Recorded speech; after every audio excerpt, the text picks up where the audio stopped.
sabe lo que tiene. Esta reunión está siendo grabada. Bienvenidos nuevamente a este webinar enmarcado en el 25 aniversario de Ocerco, su importadora y distribuidora de libros. Este webinar está denominado "Uno no sabe lo que tiene hasta que lo pierde. La necesidad de reabrir las escuelas", con el facilitador, nuestro facilitador de la tarde, Carlos Cedeño, director del Colegio Integral El Ávila. Gracias a todos por estar acá. Y antes de iniciar nuestra tertulia de la tarde, vamos a darle la bienvenida y a abrir el micrófono de nuestro gerente de negocios internacionales, el señor Arturo Piñango, para que nos cuente un poco sobre las actividades aniversario que tiene preparada Ocerco. Feliz tarde, señor Arturo. Buenas tardes. Cuéntenos un poco las actividades que ha realizado y las actividades sorpresas que tiene planeadas Ocerco. Y bueno, y le da finalmente la bienvenida a nuestro facilitador de la tarde, el profesor Carlos Cedeño. No, gracias, Melvin. Buenas tardes a todos los participantes en este segundo webinar de una serie de 6 que vamos a estar haciendo durante estos próximos, durante el mes de septiembre, octubre y noviembre. Y tendremos una sorpresita para diciembre, donde daremos charlas de temas locales o internacionales basados en el área de educación, o lo que tiene que ver con la educación, que es el área donde nosotros nos manejamos, ya que surtimos de libros o contenido digital para la educación a todos los niveles, desde preescolar hasta el nivel universitario. La semana pasada tuvimos a Mario Herrera, un reconocido autor internacional de libros para niños. Hoy tenemos al director del Colegio Integral del Ávila, Carlos Cedeño, excelente profesional, mi mejor amigo, conocido desde hace muchos años, y que ha hecho una excelente labor en el Colegio Integral, y por eso decidimos invitarlo, y él gustosamente aceptó la invitación. Solo queremos informarle o hacerle conocer a todos los participantes sobre lo que es Ocerco, que ellos lo conocen bien. Nosotros tenemos 25 años surtiendo libros para el área de educación, tanto preescolar, primaria, bachillerato, universitario, en inglés y en español. Últimamente nos hemos centrado básicamente en libros para enseñanza del inglés, pero igualmente si alguien necesita libros en español a nivel universitario, igual se los podemos conseguir en formato digital. Tenemos muchas cosas buenas en la página web y por Instagram, en Ocerco Books. Ahí estamos realizando cambios en nuestra página web, en Facebook, pero pronto podrán ver ofertas y todo lo que tenemos preparado para ustedes. Y novedades para el próximo año escolar, que ya hay que estarse preparando. Sin más por ahora, dejo al señor Carlos Cedeño. Buenas tardes. Hola, Carlos. Hola. ¿Qué tal? ¿Cómo están? Todo bien, Carlos. Un placer verte. Un saludo para todos, para ti, Arturo. De verdad, qué recuerdos y qué bueno encontrarnos aquí nuevamente conversando de este tema que hoy más que nunca tiene vigencia, que es el tema educativo, que tiene vigencia en toda parte del mundo, pero en Venezuela, imagínate, tiene ya unas características adicionales de urgencia que requiere que quienes creemos en ella estemos presentes en todos los foros en que podamos estar, pues. Es así, es así. Y por eso estamos buscando gente que sabe del tema, y te he escuchado hablando en varias entrevistas por radio y creo que eres la persona indicada para este tipo de charlas. Mira, yo dividí, como le decía, el tema de las escuelas ahorita es un tema muy complejo para todos. Y cuando digo para todos, no solamente me circunscribo el tema de Latinoamérica, no solamente me circunscribo el tema venezolano, sino voy un poco más allá a todo el tema de Latinoamérica y el Caribe, incluso puedo abarcar algunas partes del mundo, ¿no?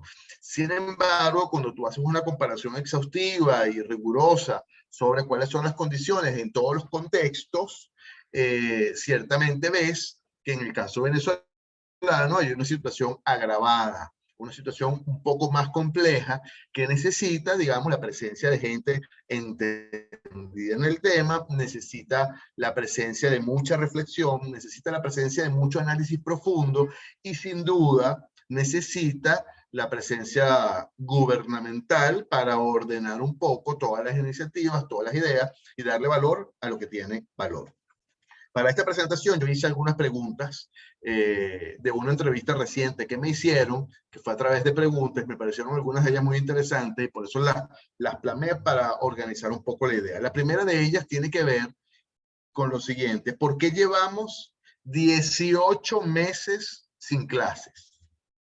Cuando en otros países de la región ya han vuelto aún sin haber alcanzado lo que se llama la inmunidad de rebaño, que uno pudiera pensar que es la condición sine qua non para que un retorno a clases pudiera ser viable. Yo esto lo dividí en 4 razones. A la primera la llamé el pecado original.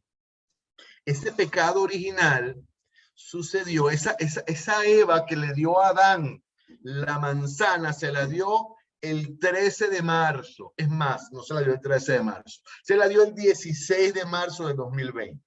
¿Y por qué digo yo que la manzana se la dio Eva a Adán el 16 de marzo de 2020? Porque ese día fue el día en que se suspendieron las clases para todo el país.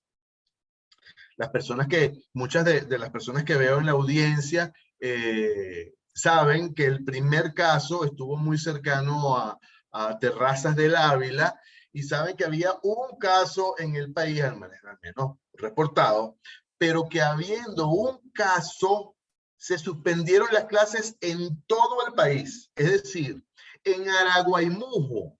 Araguaimujo, para los que no lo sepan, es una población indígena que queda 5 horas en Curiara desde Tucupita. En Araguaimujo también se suspendieron las clases. No importa que estuviera el caso en Terrazas del Ávila, sino todo el mundo estaba listo para su casa. Eso es una reacción humana muy normal, entiendo que puede ocurrir, porque recordaba yo que el 11 de septiembre de 2001, estando yo trabajando en el colegio, cuando ocurrió el ataque terrorista de las Torres Gemelas, bueno, la gente que tenía los hijos bajo nuestro cuidado en el colegio, muchos de ellos llegaron para llevarse a los muchachos. Porque uno no sabía qué podía pasar. Uno no sabía si las personas que habían ejercido, digamos, hecho ese ataque terrorista contra el primer país del mundo, venían de refilón para nosotros, que a lo mejor teníamos gasolina, teníamos petróleo, entonces, bueno, como éramos los surtidores confiables, a lo mejor venían para acá. Es decir, todo el mundo se hacía en su cabeza una idea de por qué podía ser el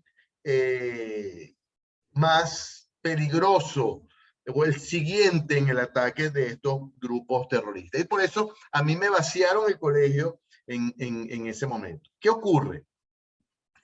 Eso está bien, eso es entendible, eso es esperable en cualquier comunidad y en cualquier sociedad. Lo que sí no debe ocurrir es que una vez que tú pasaste ese trolo de susto, tú continúes en el mismo sendero y continúes con los casos muy reducidos, muy focalizados, pero con la suspensión generalizada en todo el país. Entonces, ese pecado original hizo que ese carro viejo que venía caminando, que tenía problemas en los neumáticos, en los cauchos, que tenía problemas en el alternador, que el piloto estaba muy medio ciego, que no tenía mucha gasolina, se detuviera y ¿qué creen? Después ponerlo a funcionar, encenderlo nuevamente, ha sido sumamente cuesta arriba por ese pecado original que se cometió el 16 de marzo. La decisión estuvo bien en un momento de incertidumbre, sin embargo, luego había que recoger y sectorizar, focalizar y mandar a las escuelas a seguir trabajando en la medida en que la pandemia lo permitía. La segunda causa, entonces, tiene que ver con este carro que se detuvo. ¿Y por qué el carro, entonces, que nosotros detuvimos, tiene esas características? tiene el radiador botando agua, tiene los cauchos quizás vacíos, tiene, como les decía, muy poca gasolina, el piloto que está manejando quizás no tenga una visión muy clara, y eso se le llama la crisis o emergencia humanitaria compleja.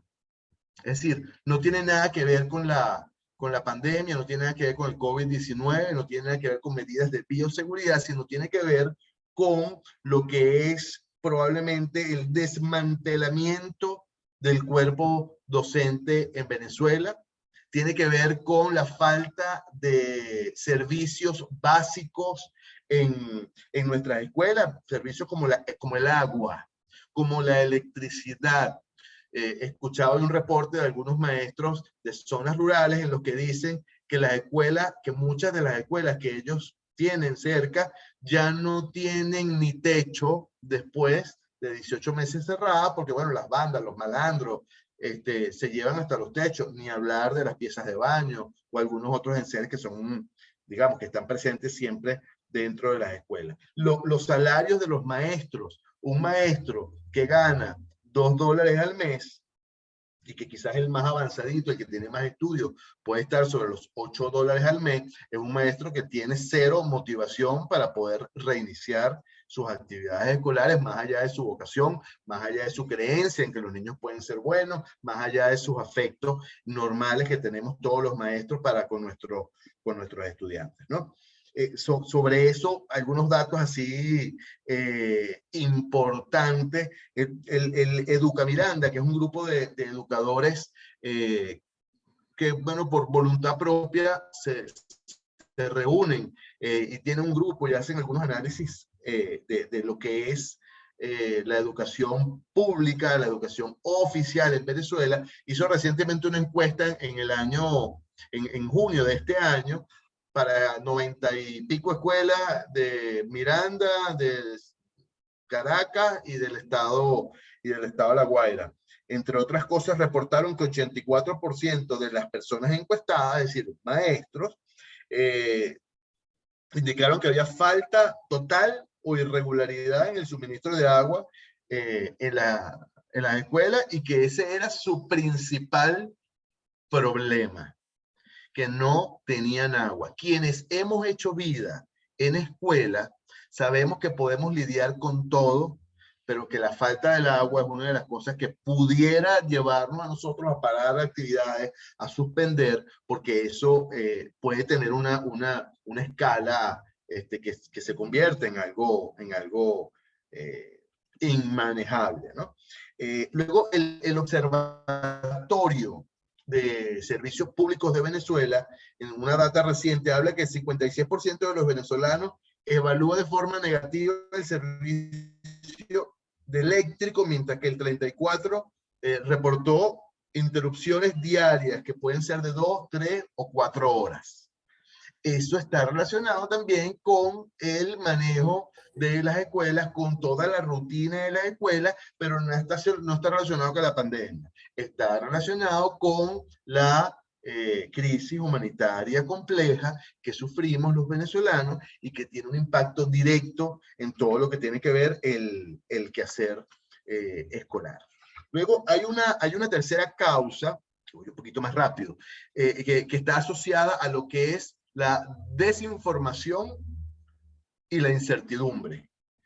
En Educamiranda leía yo unas estadísticas de ellos que hablaban de que el 76% de los maestros encuestados decían que no tienen protocolos claros para la vuelta a clase. No saben qué hacer.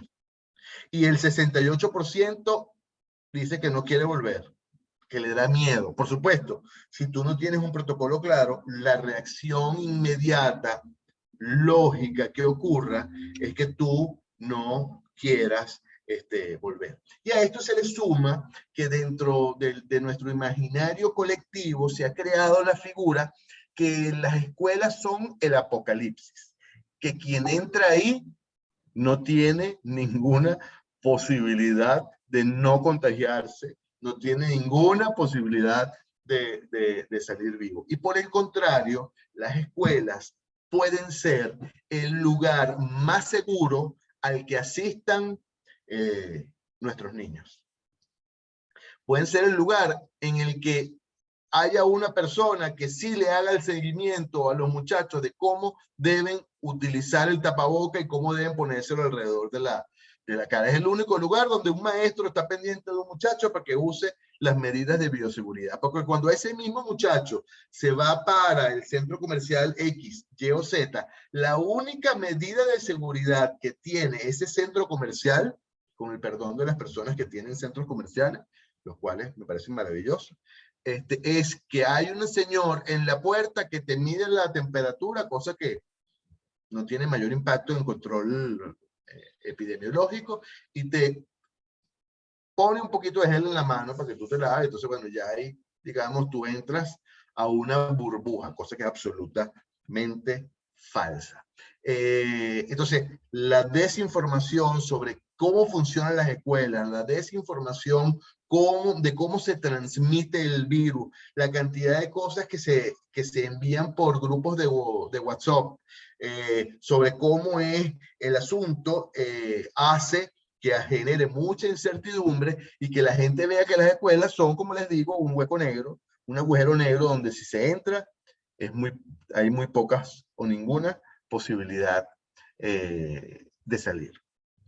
Y por el otro lado, no menos importante, la cuarta razón por la que nosotros nos hemos vuelto a las escuelas está asociada a la poca valoración que tiene la educación para la sociedad. Nosotros a nivel discursivo, en el caso venezolano específicamente, en cualquier reunión social, tú si hablas del tema del tema educativo, yo creo que hay un acuerdo tácito en la reunión social sobre que la educación es importante. Pero eso es a nivel discursivo. Cuando nos vamos a remangarnos las manos y a entender que las cosas que valen cuestan, ahí quizá exista algunos detractores que no vayan en consonancia con el nivel discursivo expresado de apoyo a la relevancia que puede tener la educación, ¿no? La educación representa, digamos, y estoy casi citando algunas ideas del Banco Mundial, un derecho humano, un importante motor de desarrollo, uno de los instrumentos, y esto es muy importante entenderlo, uno de los instrumentos más importantes, si no el más importante, para la reducción de la pobreza y para mejorar la salud y la equidad social y para mejorar la estabilidad de la sociedad, de los pueblos.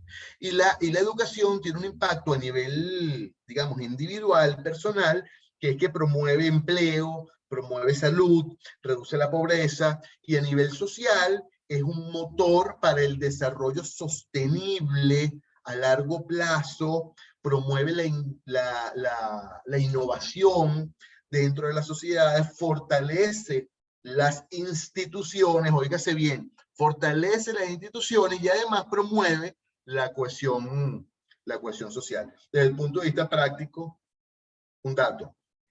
De acuerdo a estadísticas del Banco Mundial, cada año de escolaridad representa, de acuerdo, se calcula que tiene un incremento de 9% en la remuneración de la persona. Eso, si lo entendemos a nivel macro, vemos lo importante que es para una persona el poder tener acceso a la escolaridad, el poder tener acceso a la escuela, en poder tener acceso a la educación de manera general, ¿no? Entonces hay una muy poca valoración porque uno piensa de manera muy doméstica, bueno, mira, mi chico, ya, e incluso hay aproximaciones teóricas que dicen, es preferible la vida que la educación. En este momento de disyuntiva yo opto por la vida. Eso no está en juego. Es decir, no está en discusión, mejor dicho. La vida no está en discusión, porque por supuesto que por encima de la vida no existe nada. De lo que estamos hablando son de escuelas donde se promueva la vida, y en este caso son escuelas que sean seguras para todos los miembros que en ella confluyen, ¿no? Ahora bien, voy a la segunda pregunta. La segunda pregunta ya no es por qué las escuelas están cerradas. Ya sabemos que las escuelas están cerradas por una crisis humanitaria compleja, porque se detuvo el carro y ya no hay manera de prenderlo. Las escuelas están cerradas porque hubo el pecado original. Las escuelas están cerradas porque hay una cantidad de ruido alrededor de ellas que las consideran como el apocalipsis, y las escuelas están cerradas porque si al final eso no tiene mucho valor, yo tampoco le meto mucho cabeza. Dios proveerá. Entonces, esa es la razón. Sin embargo, hay que entender, para darle un poco más de globalidad a todo el asunto, qué impacto ha tenido el cierre de las escuelas en los niños. Porque las escuelas, a diferencia del COVID, las escuelas cerradas generan una cantidad de temas en nuestros estudiantes que son asintomáticos. Es decir, no los vemos en principio. Incluso si le hacemos una prueba, probablemente ni nos demos cuenta que lo están sufriendo. Solamente en algunos casos quizás puedas darte cuenta. El primer impacto tiene que ver con el aprendizaje. Y ahí retomo algunos datos interesantes del Banco Mundial, que habla, por ejemplo, de la pobreza de aprendizaje. La pobreza de aprendizaje no es otra cosa que es la proporción de estudiantes de 10 años, aproximadamente en tercer grado, que no entienden nada de lo que leen. Eso que hace tiempo se llamaba analfabetas funcionales. Pero bueno, a lo mejor ni siquiera pueden descifrar las letras, pero por supuesto mucho menos pueden entender lo que ellas significan, lo que ellas representan en un contexto. Antes de la pandemia, estábamos en aproximadamente, en América Latina y el Caribe, en 50.8%. Es decir, la mitad de nuestros niños de 10 años no sabía, no podía entender lo que leía. Imagínense ustedes cómo venía ese carro de mal. Ahora bien, luego de unos meses cerrados, ellos estiman que esa cifra subió a 62%. Uno pudiera decir, bueno, menos mal que subió nada más 12%, ¿no? Lo cual sería una alegría ahí medio cuestionable. Pero cuando uno le hace zoom y uno ve que esas diferencias no son iguales para todo el mundo. Es decir, que si tú le metes el zoom a los niños que viven en una situación de mayor vulnerabilidad, el porcentaje no va a ser 62, porque ahí incluye a aquellos niños que están en una situación mucho más favorecida. Si te vas a la clase C o D o E, bueno, por supuesto que no es 62%, sino el porcentaje es muchísimo mayor, que se ve disminuido cuando lo promedias con las clases A y las clases B. E incluso si haces segmentaciones rural, urbano, escuelas privadas, escuelas públicas, te vas a dar cuenta que la data es muy distinta y que al final los más perjudicados de todas estas medidas que no han tenido una racionalidad pedagógica ni sanitaria, han tenido un impacto terrible en nuestros muchachos. Entonces, la pobreza de aprendizaje es terrible porque un niño que no aprende a leer, después no puede leer para aprender.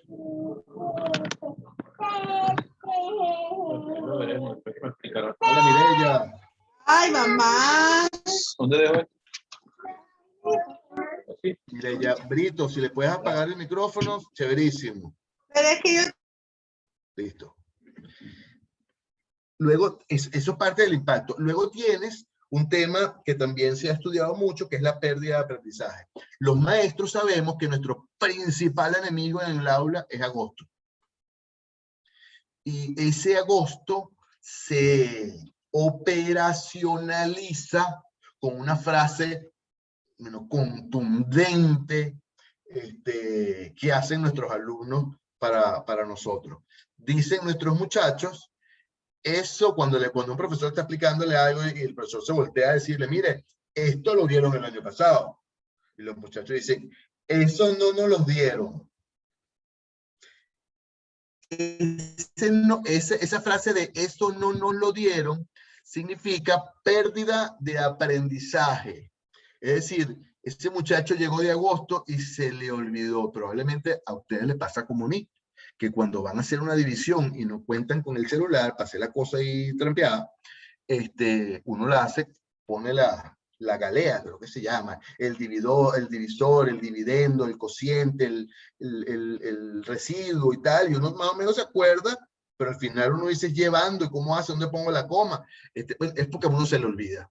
Eso es igual que sumar fracciones que no sean equivalentes. Bueno, tú tienes que hacer un esfuerzo para acordarse. Bueno, eso se llama pérdida de aprendizaje. A principios de la pandemia, el Banco Mundial consideraba que esa pérdida de aprendizaje iba a estar en el orden del 1.3 años, 1.3 años. Es decir, que necesitábamos, una vez que se comenzaran las clases con todos los hierros, 1.3 años en una escuela perfecta que funcione bien, que donde las maestras enseñen y los niños aprendan, sin todo este carro viejo del que hablábamos al principio, para que los niños retomaran lo que probablemente se les había olvidado y no le dijeran esa frase tan fea a sus docentes que los atendieran este próximo año. Entonces, la pérdida de aprendizaje es algo que está presente y esa pérdida de aprendizaje tiene un impacto directo en los aprendizajes posteriores, porque el que se le olvidó la tabla de multiplicar, luego no multiplica. Al que se le olvidó dividir, luego no divide. Al que se le olvidó escribir, luego no puede escribir. Y el aprendizaje en las escuelas siempre tiene una proporción de prelación con respecto al anterior. Por eso es que hay una gradualidad dentro de las escuelas en donde tú aprendes una cosa y luego aprendes otra, y por eso los maestros cuando comenzamos el año retomamos, vemos, echamos para adelante, para atrás y vamos ajustándonos de alguna manera a lo que son los requerimientos, las necesidades de nuestros estudiantes. Luego tenemos algo que también se ve en este impacto, que es el tema de la calidad educativa. La calidad educativa representa el porcentaje de niños que se encuentran por debajo de lo esperado para su edad y su grado. Para que ustedes tengan una idea, antes de la pandemia ese porcentaje estaba en aproximadamente el 55%. Es decir, el 55% de los niños de América Latina y del Caribe no deberían estar donde están. Por eso es que uno veía, sobre todo en zonas más vulnerables, en zonas rurales, muchachos con 15 años en tercer grado. ¿Okay? Eso está asociado al indicador de calidad educativa. Ese 55% se estima, de acuerdo a estos estudiosos del Banco Central, que pudiera haber llegado o que pudiera llegar a 70% en América Latina y el Caribe. Pero cuando uno ve algunos países, como por ejemplo República Dominicana, ve que ese factor pudiera estar en el orden de 90%. Es decir, 90% de los niños no se encuentran, están debajo de lo esperado para su edad y para su nivel educativo. Venezuela no tiene cifras. Yo de verdad que como especialista en el tema educativo no soy muy optimista en estos números y no pudiera yo pensar que sería mejor y por supuesto no mucho mejor que lo que se espera de República Dominicana, ¿no? Luego, la escuela es un espacio de equidad, porque la escuela representa ese espacio para los muchachos, y hablo sobre todo de los más vulnerables, que les da lo que en su casa no pueden darle. Es decir, si nosotros tenemos una familia, de esas familias maravillosas venezolanas, de las que uno además se siente súper orgulloso, yo particularmente, y los que me conocen saben que es así, una de las cosas que a mí más me motiva en mi vida es el gentilicio venezolano. Bueno, pero esa familia que es una maravilla, a lo mejor no saben leer, no se saben las tablas de multiplicar, no saben nada de historia. Bueno, todas esas cosas que la familia no sabe, el niño las encuentra en su escuela. Cuando la escuela está ausente, el niño no tiene a dónde ir para suplir. Y por lo tanto, se abre una brecha entre aquellos que sí pueden y aquellos que no pueden. Entonces la oportunidad, eso no significa que a los que pueden se la vamos a quitar, como escuché yo de una de las autoridades del Ministerio de Educación hace algunos años, sino quiere decir que a los que no pueden hay que llevarlos a que también puedan, ¿no? Pero bueno, la brecha social es terrible porque cada vez podemos darle oportunidades a menos personas. Y por el otro lado, hay que ser muy sincero que la escuela virtual, que para muchos es una fantasía, que para muchos es un deber ser, tiene muchos desafíos en cuanto a su implementación, en cuanto, es decir, es poder llevarla, es poder dar la clase, es poder tener a mis alumnos ahí. En cuanto a su efectividad, yo recuerdo que hablaba con un grupo de maestros y les decía, mire, yo le voy a decir una cosa, hablando de los adolescentes. Cuando ustedes prenden la cámara, la primera vez está todo el mundo pendiente, la segunda vez quizás el 80% estaba pendiente, pero ese porcentaje fue mermando. Ahorita los muchachos prenden, los que tienen internet y tienen computadora, prenden eso y se acuestan a dormir. Y tienen un ojo abierto, porque en la adolescencia ¿cómo se llama? Esa competencia se logra, tener un ojo abierto y uno cerrado, está pendiente de dos cosas a la vez. Pero eso no sucede, digamos. Entonces, la efectividad se reduce completamente y, por supuesto, cuando uno ve al 85% de nuestras escuelas que representan el ala oficial, que son escuelas oficiales, que son escuelas que llamábamos públicas, que atienden a los sectores más vulnerables, bueno, no se les llega. Entonces, eso es, digamos, un mito que la virtualidad puede atender y que llegó para quedarse. Sí, pues llegó para quedarse para los que puedan, pero la mayoría no puede, ¿no? Según el Observatorio de Servicios Públicos de Venezuela, el 63% de los hogares no cuenta con internet. Y a veces nosotros tampoco lo tenemos. Tenemos un internet muy fluctuante, muy escaso, muy inestable, como dice un amigo mío que está presente en la sala, fino de banda en vez de ancho de banda, ¿no? Aquí lo importante no es solamente que nosotros tengamos en la cabeza que cuando logremos abrir las escuelas, lo importante no es abrir la escuela, sino recuperar el aprendizaje.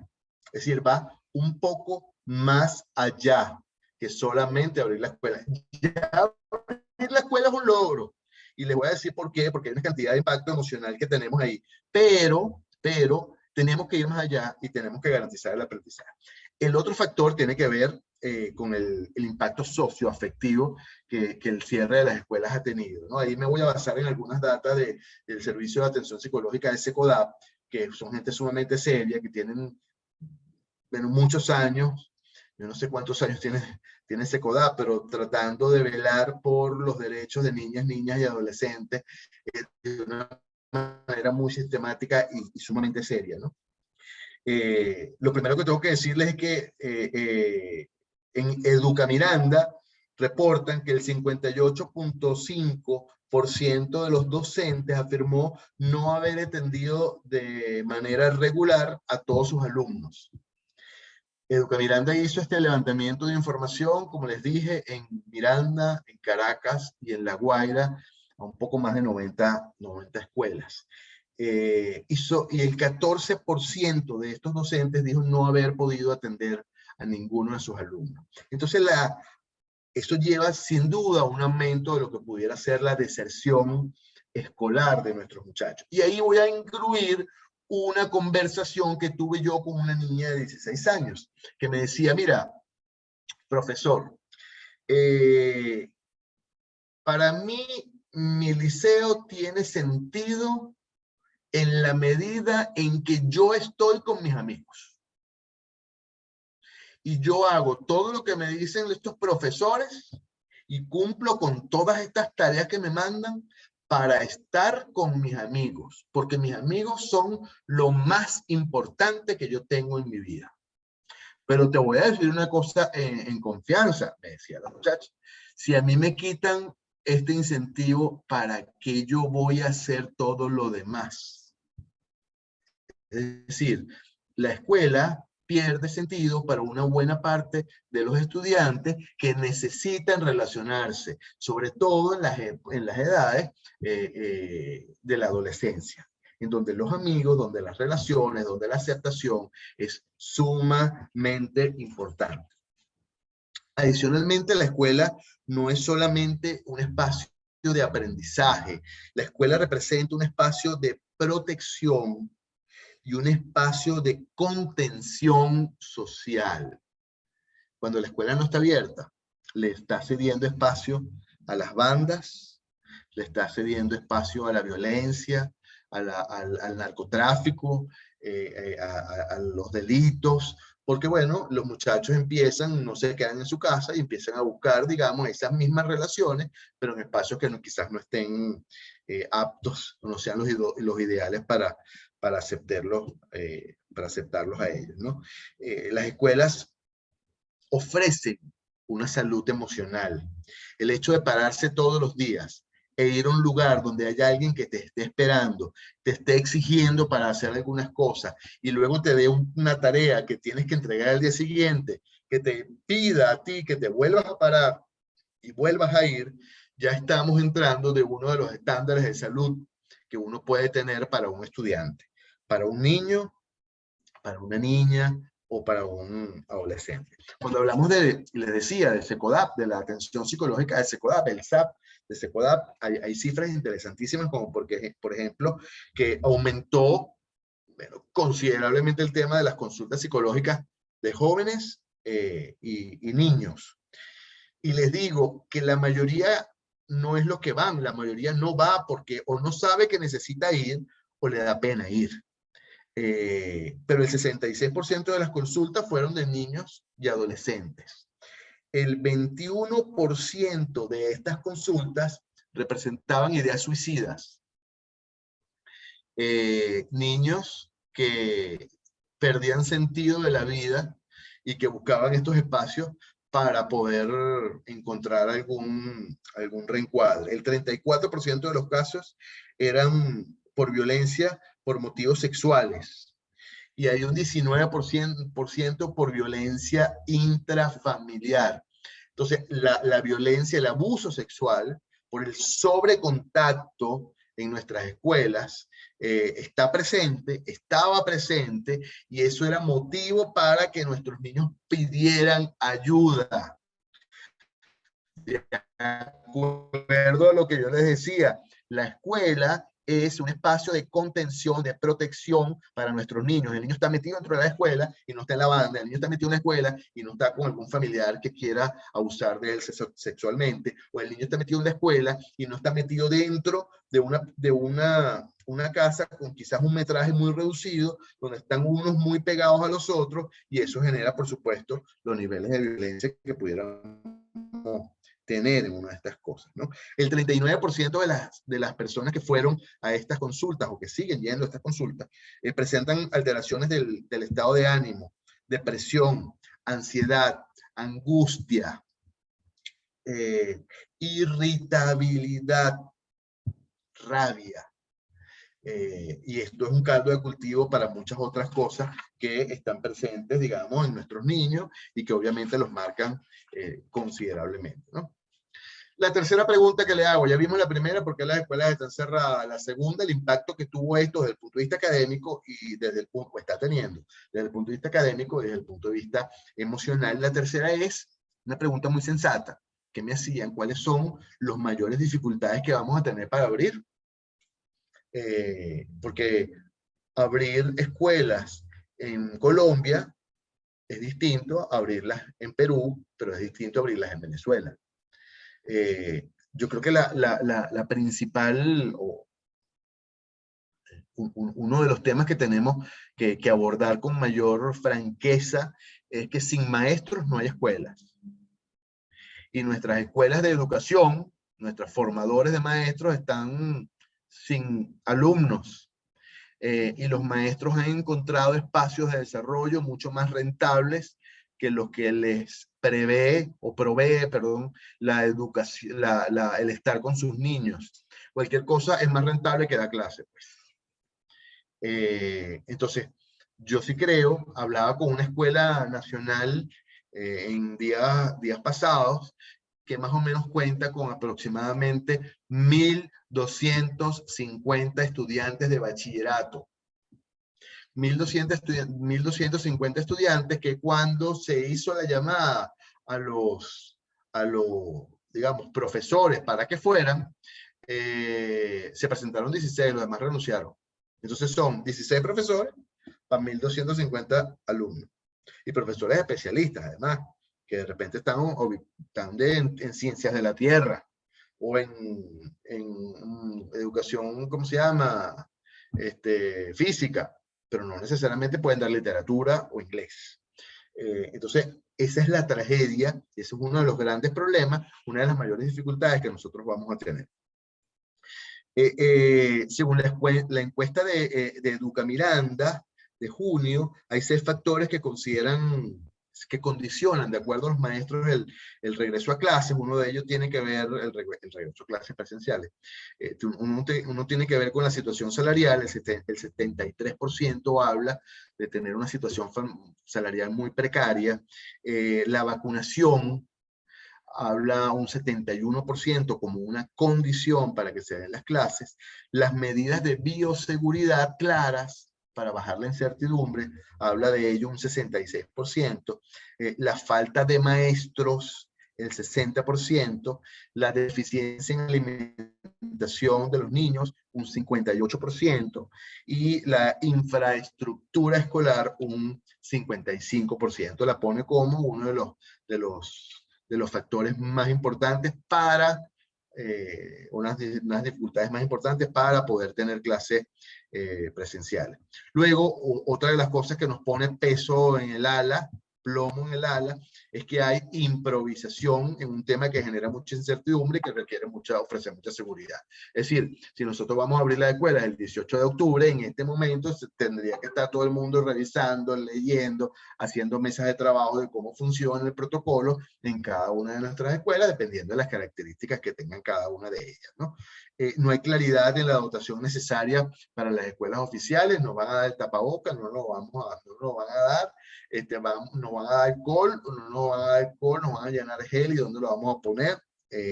Hay alta expectativa, y eso es, digamos, público y notorio, sobre las vacunas y sobre la vacunación de los maestros. Hay cifras encontradas sobre los maestros que están vacunados, pero en todo caso la totalidad de los maestros no va a estar lista para el 18 de octubre. En una situación tan precaria de vacunación, con un plan tan confuso de vacunación como el que tenemos nosotros acá. Desde el punto de vista epidemiológico, esto sería interesante tenerlo, sería maravilloso, pero no es un requisito para. Debería poder la escuela funcionar aunque los maestros no estuviéramos vacunados, porque se puede generar todo un protocolo de bioseguridad que permita que no haya contagios dentro de la escuela, o al menos se reduzcan los contagios dentro de la escuela. Y por la otra parte, siempre cabe la reflexión de no dejar, cuando uno ve estas metas, estas dificultades, perdón, que vamos a tener para abrir las escuelas, no hay que dejar nunca de exigir al Estado su responsabilidad para que este carro, del que les hablaba al principio, funcione y funcione bien. Para terminar, quiero decirles cómo abrir las escuelas en una situación tan complicada como la que estamos nosotros viviendo. Mira, desde el punto de vista práctico hay que decir que a veces los maestros pensamos que las escuelas que vamos a abrir son escuelas igualita a la que teníamos el 13 de marzo de 2020. Olvídate de eso, esa escuela va a tardar un ratico en regresar. Estas escuelas son con un formato distinto al que nosotros estábamos acostumbrados. Son escuelas que tienen otras variables, con grupos de atención distintos, con probablemente horarios distintos, con distribución de los espacios distintos, pero al que hay que hacer una aproximación desde la gerencia distinta. Porque lo intuitivo, pues, tratar de llamar a los muchachos para que la cosa funcione más o menos como venía funcionando, porque es lo que yo sé hacer.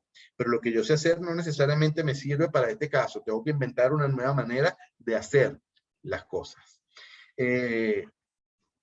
La mejor manera de buscar soluciones para los problemas es hacerlos evidentes en la sociedad, para que todos tomemos conciencia y podamos abordar las soluciones.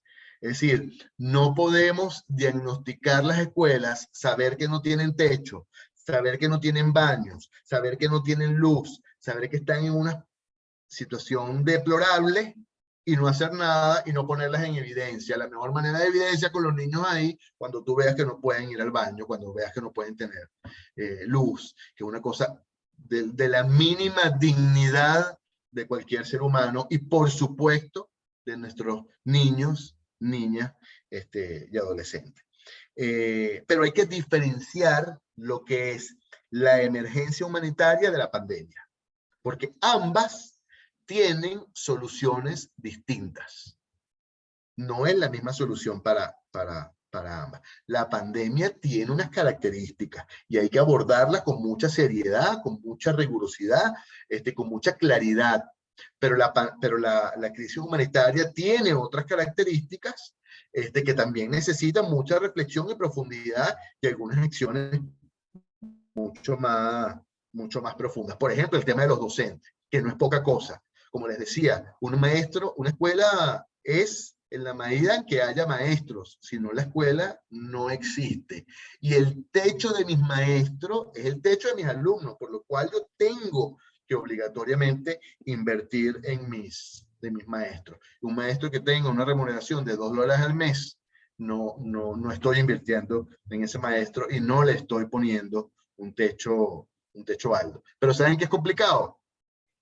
Que a uno le aumenten el sueldo sin trabajar. Entonces hay que ser evidente esta crisis tan grave que estamos teniendo con los maestros para que se tomen acciones y los maestros podamos tener un sueldo, una remuneración digna y podamos tener una valoración en el rol social que cumplimos en todas las sociedades del mundo. Luego, ¿cómo abrir las escuelas? Bueno, hay que abrirlas de manera progresiva. Lo que debe haber es una autorización para abrir las escuelas e irlas abriendo poco a poco en la medida en que vayan pudiéndose abrir, en la medida en que se vaya reuniendo la comunidad, en la medida en que el gobierno vaya pudiendo tener acceso, en la medida en que se vayan dotando, ir haciéndolo. Por ejemplo, yo estoy seguro que esa realidad no es solamente para colegios privados del este de Caracas. Yo creo que esa realidad puede estar incluso en escuelas rurales en las que el maestro vive dentro de la comunidad y los hijos de los vecinos de ese maestro son sus alumnos. Hay muchísimas posibilidades de que esa escuela funcione. Recuerdo yo que hablando con unas autoridades en Margarita decían en algún momento de la pandemia, yo no sé ahorita cuáles son esas estadísticas, pero decían que en Coche no había ni un caso de COVID, pero la escuela estaba cerrada. Pero esa escuela, si sigue así, sin un caso o con muy pocos casos, es muy fácil abrirla, porque simplemente es muy fácil, si tenemos el maestro, es muy fácil abrirla, porque bueno, están los papás, están la comunidad, está todo el mundo involucrado, y probablemente se pueda llegar a un acuerdo con la colaboración de todos para darle viabilidad. Una escuela más en un sitio urbano, con muy pocos vínculos en la comunidad, ciertamente las características para poder abrir son mucho más cuesta arriba, ¿no? Entonces, es progresivo, es descentralizado. Las decisiones tienen que ser hiperlocales. Hay que ver tu comunidad. ¿Cuántos casos tienes? ¿Cómo están? ¿Cómo está la vacunación? ¿Cómo está la cantidad de estudiantes? ¿Cómo están los maestros? Si esa decisión tiene que ir de la mano de una lupa, de un zoom, que permita ver cómo es ese ecosistema local para darle viabilidad. Por eso es que tiene que ser descentralizado. Por eso es que lo que debe haber es una autorización para que las escuelas abran y un acompañamiento para que aquellas que no lo puedan hacer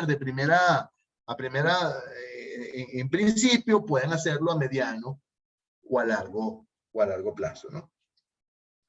Tiene que ser flexible. La flexibilidad tiene que ver con que unas pueden abrir, otras no. Qué cosa tan injusta, sí. Pero si las que pueden abrir no van marcando la pauta para otras que no lo pueden hacer de manera inmediata, estas que no lo pueden hacer de manera inmediata nunca lo van a hacer. Ya, además de las que no estamos permitiendo abrir. Entonces, tenemos que tener esa flexibilidad para entender que en un primer momento no todas van a poder estar abiertas, ¿no? Luego hay el tema de la voluntariedad, lo cual es complicadísimo y amerita mucha gerencia. La voluntariedad es que no todo el mundo va a querer ir.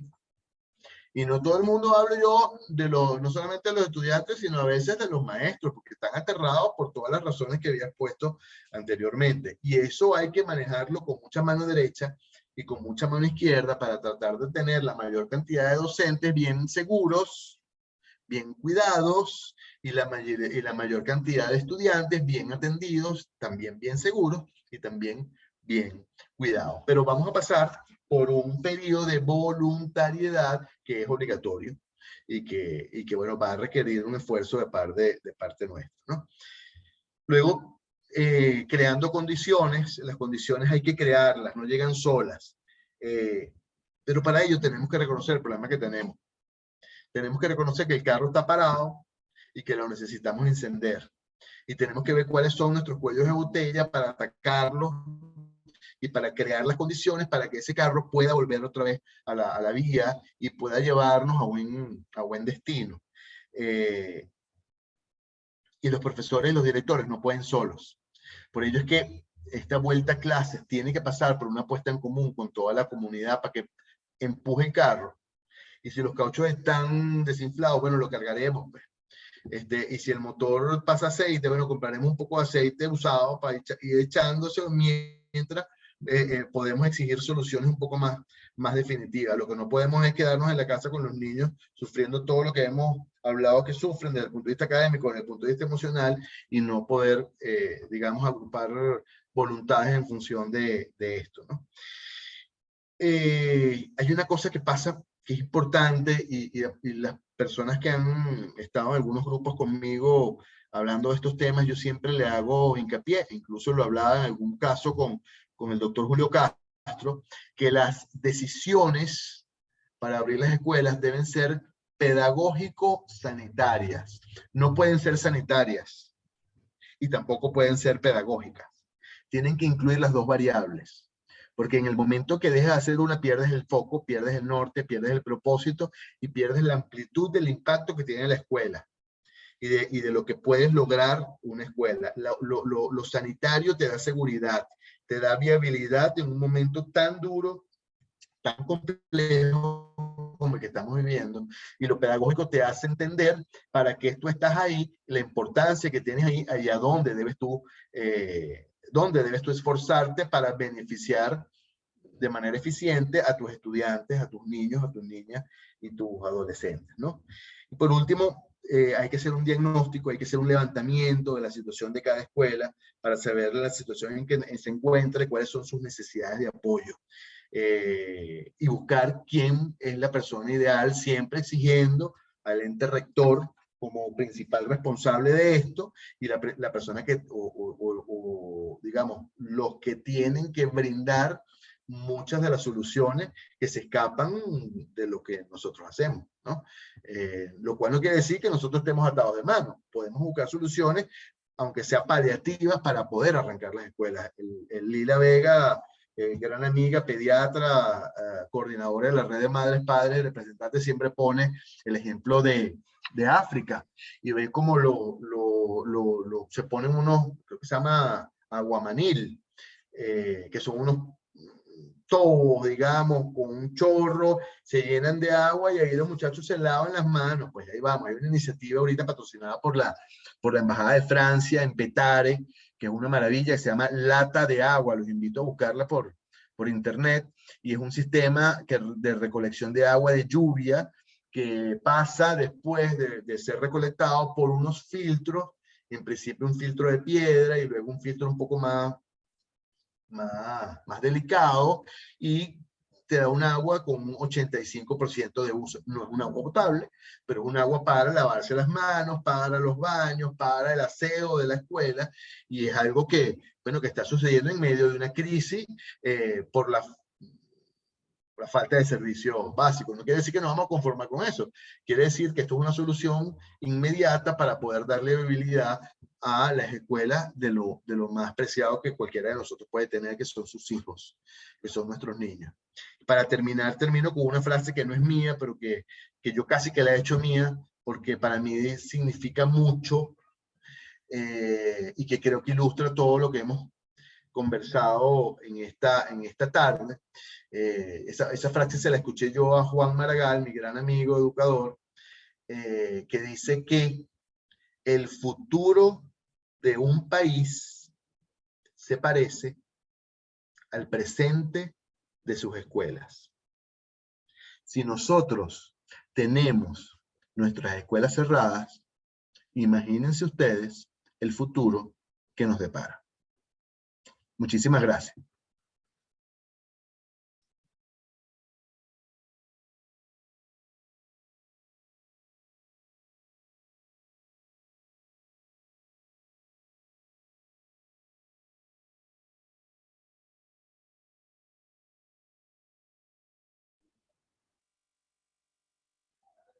Bueno, felicitaciones, Carlos.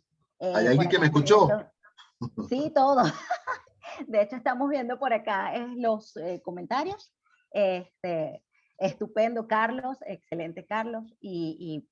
Bueno, las reflexiones, ¿no? Unas cifras realmente, podemos decir, conmovedoras. Podemos quizás reflexionar que detrás de esta pandemia en un futuro puede haber otra pandemia de conocimiento y de aprendizaje. Voy a darle acá acceso a nuestra directora ejecutiva Claudia González. A ver, vamos a darle acá el acceso. Solicitar para reactivar el audio. Y ahora creo que sí. ¿No? Entonces, una cifra realmente alarmante y la frase con la que cerraste, bueno, nos da mucho para reflexionar. A ver.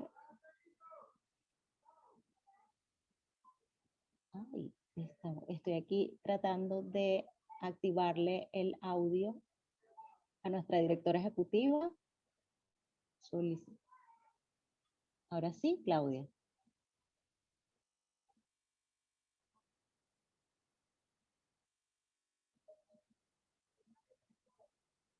Uy. A ver, bueno, ya quería dar la despedida. Estoy acá tratando de iniciar. Claudia.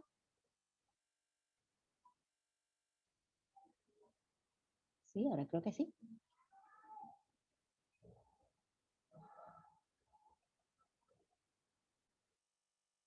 Para activar el audio. Uy. Bueno, acá comentario, que tenemos un reto grandísimo. El compromiso es de todo, la sociedad civil, la academia, los entes gubernamentales. De verdad que es un trabajo de todos, de todos. Deja seguir aquí. Estoy tratando de activar acá un micrófono. ¿Quieren dar una reflexión final? Y no entra. A ver, solicitar para reactivar el audio. Ahora sí.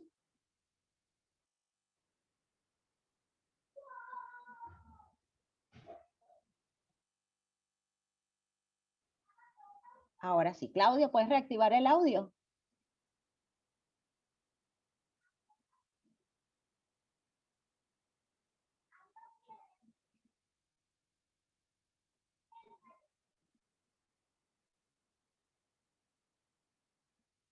Ahora sí, Claudia.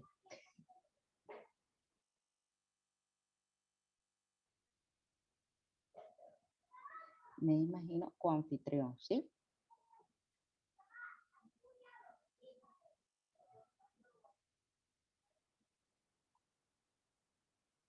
Ok.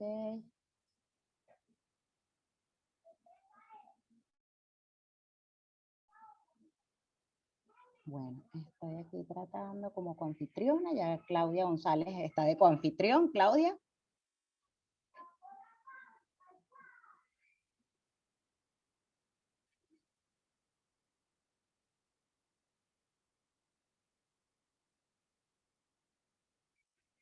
Ok. Bueno, es muy bueno, Natalie Colón. Es muy bueno saber que en el país hay personas que tenemos visiones en común. Claudia dice que sigue silenciada, pero eres coanfitriona, Claudia. ¿Puedes activar tu micrófono?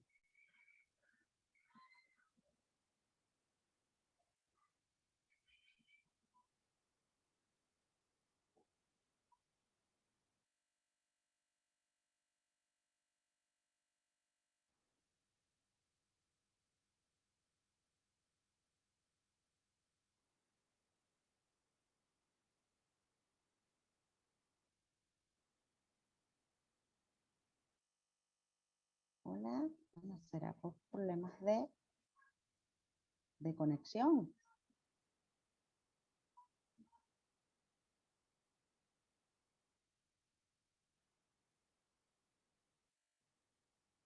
A ver.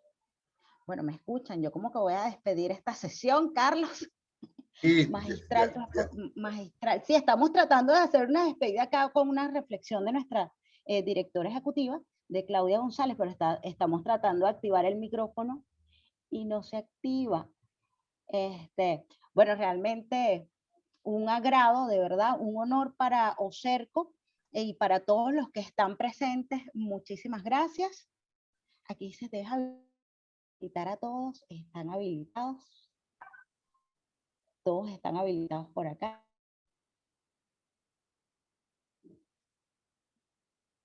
¿Sí? Y no se activan ni los audios ni los micrófonos.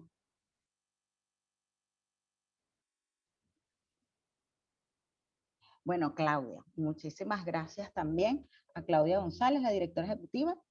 Una reflexión final que queríamos dar, y es que existe mucha voluntad también de volver a las escuelas, existe mucha voluntad también de organizaciones educativas, colegios, de regresar a clase, y evidentemente tiene que ser de una forma progresiva, una voluntad que se ve quizás chocada por muchos factores, pero en Venezuela existen personas que queremos llevar el país adelante y que estamos interesados en que la educación sea de calidad. Entonces, muchas gracias, Carlos, nuevamente en nombre de OCERCO por estas cifras y estas reflexiones y las inquietudes que dejaste en todas las personas que estamos aquí presentes. Muchísimas gracias, Carlos. Muchas gracias a todos por su presencia en esta actividad. buenísimo. Gracias a ustedes por la invitación. Siempre un gusto. Y en la medida en que podamos contribuir a esto y hacerlo consciente en toda nuestra sociedad, creo que vamos a ser un mejor país. Y ese es nuestro compromiso.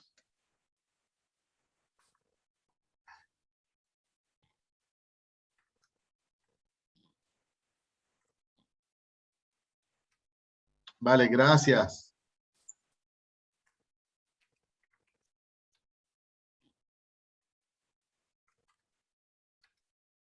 Hasta luego.